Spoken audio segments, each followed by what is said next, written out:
Hey guys, আসসালামু আলাইকুম, welcome back to my channel Shammi's recipe and blog.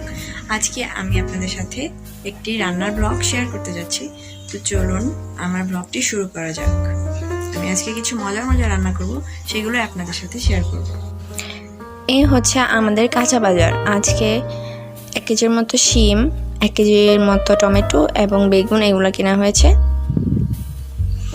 আজকে আমি এগুলো দিয়েই কিছু মজার খাবার রান্না করব।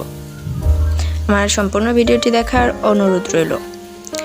আমার চ্যানেলে সবগুলো ভিডিও সবার আগে পেয়ে যেতে এখনই আমার চ্যানেলটিকে সাবস্ক্রাইব করে রাখুন। এখানে আমার শাশুড়ি মা এখন সবজি রান্না করার জন্য আলু, ফুলকপি এগুলো কাটছেন। সাধারণত আমি কাটাকুটি করি, কিন্তু আমি আজকে অন্য একটা কাজে ব্যস্ত, তাই কাটাকুটি আমি করিনি। এখানে আমাদের পেঁয়াজ এবং ধনিয়া পাতা, তারপরে বেগুন, টমেটো, শিম সব কিছু রয়েছে। এখন আমি সব কিছু কাটাকাটি শেষে সব কিছু কিচেন টেবিলে সাজিয়ে নিয়েছি।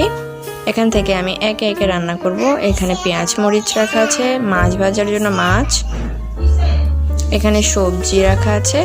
এটা আমি মাছের ঝোল করার জন্য রেখেছি। ফুলকপি, শিম এবং আলু এটা দিয়ে আমি মাছের একটি ঝোল রান্না করব। মাছের ঝোল রান্নার জন্য সবজিগুলো কেটে আমি ধুয়ে নিয়েছি। এরপর আমি এখানে মশলা কষিয়ে নিচ্ছি মাছের ঝোলের জন্য। হলুদ, মরিচ এবং ধনিয়া, সাথে রয়েছে পেঁয়াজ কুচি। এখন আমি আমার কেটে রাখা মাছগুলো দিয়ে দিচ্ছি। আমি এইখানে 1/2 কেজির মতো মাছ ইউজ করছি।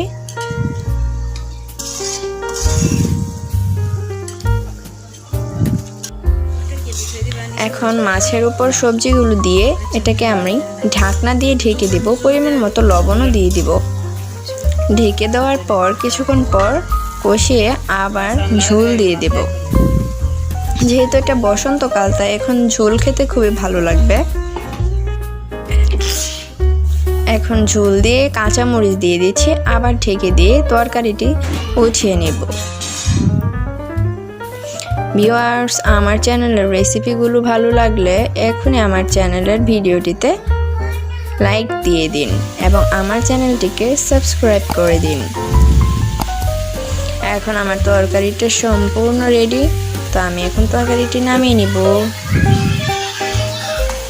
এরপর আমি এই রান্নাটি বসিয়ে দেব। এরপর আমি মাছ ভাজছি। 4 টুকরা মাছ নিয়েছি। এখানে ধনিয়া পাতা রয়েছে, পেঁয়াজ এবং মরিচ রয়েছে। এখন আমি মাছ ভাজির জন্য একটি কড়াই চুলায় বসিয়ে দিলাম। আমি তেলের বোতলটি নিয়ে পরিমাণ মতো তেল ঢেলে দিচ্ছি। এখন আমি ম্যারিনেট করা মাছগুলো একে একে তেলের মধ্যে দিয়ে দিব এবং ভাজতে থাকবো প্রায় 15 মিনিটের মতো।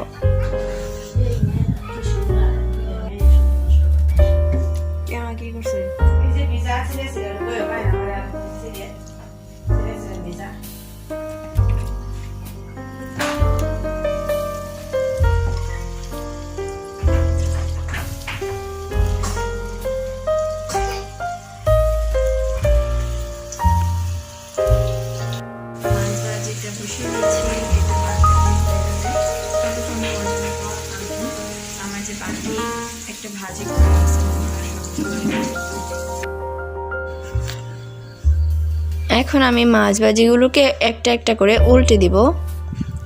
আমি খুবই মুচমুচে করে মাছগুলো ভাজছি। এই মাছটার নাম সম্ভবত কার্পিও মাছ। এটা খুবই নরম একটা মাছ, তাই খুব আলতোভাবে এটাকে উল্টে দিতে হবে, নয়তো মাছগুলো ভেঙে যাবে। তো আমার মাছগুলো ভাজা হয়ে গেছে।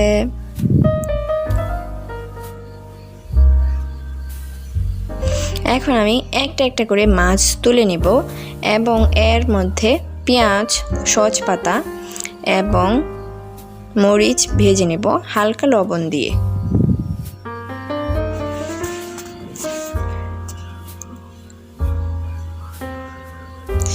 আমার ভিডিও ভালো লাগলে অবশ্যই আমার চ্যানেলটিকে সাবস্ক্রাইব করুন এবং পাশে থাকা বেল আইকনটি বাজিয়ে দিন।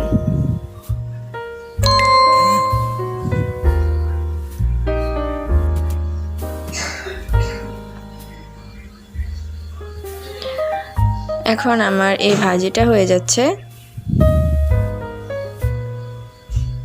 এরপর আমি অন্য আরেকটি রান্না শুরু করে দেব।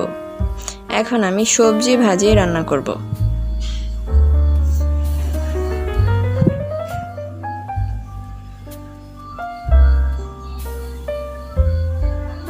সবজি ভাজির জন্য লাগছে এখানে পেঁয়াজ কুচি এবং মরিচ, ধনিয়া পাতা এবং ফুলকপি, আলু ও শিম। এখন আমি একটি কড়াইয়ে তেল গরম করে নিচ্ছি।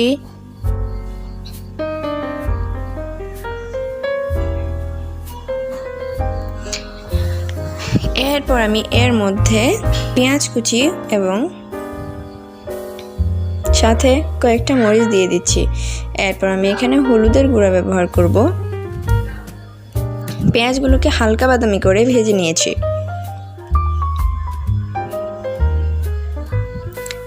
সংসারের কাজকর্ম করাতে আমার কোনো সমস্যা হয় না, কারণ আমি সব কাজকে আমার আপন কাজ এবং খুবই সহজ মনে করি। তাই এখন আমি এর মধ্যে ফুলকপি, মরিচ এবং কি আছে আর শিম, আরও আছে আলু, এগুলো সব দিয়ে দিচ্ছি সবজিগুলো।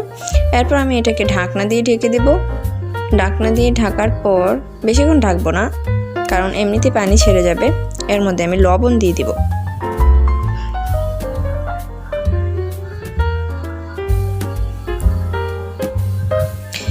শীত থাকতে থাকতে আপনারা কিন্তু এই ভাজিটা করে ফেলবেন। এটা আমি অন্তত এই শীতে মনে হয় 10 বারের মতো করেছি।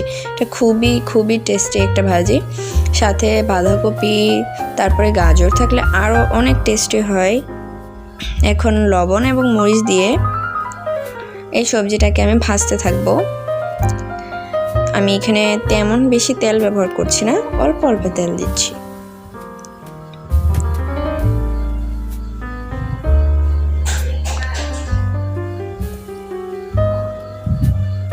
মজার মজার ভিডিও পেতে আমার চ্যানেলটিকে এখনই সাবস্ক্রাইব করে রাখুন। এখন আমার সবগুলো খাবার তৈরি।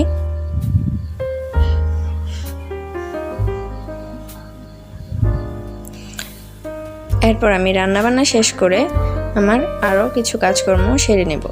আমার আরও কোনো রেসিপি পেতে চাইলে ডেসক্রিপশন বক্সে দেখতে পারেন, আমি সেইখানে দিয়ে দিয়েছি কিছু রেসিপির লিংক। এখন আমি সবগুলো খাবার উঠিয়ে টেবিলে সার্ভ করে নেব। দেখুন ভিউয়ার্স, কতটা ইয়াম্মি হয়েছে সবগুলো খাবার। এখানে রয়েছে আমার সবজি ভাজিটা, এটা খুবই খুবই টেস্টি হয়েছে এবং দেখতে যতটা সুন্দর, খেতে কিন্তু অসাধারণ মজা হয়েছিল। এখানে রয়েছে আমার মাছ ভাজি এবং আমি লেবু কেটে নিয়েছি, সাথে তো মাছের ঝোল রয়েছে। সম্পূর্ণ ভিডিওর সাথে থাকার জন্য অসংখ্য ধন্যবাদ। আজকের মতো বিদায়। Thank you.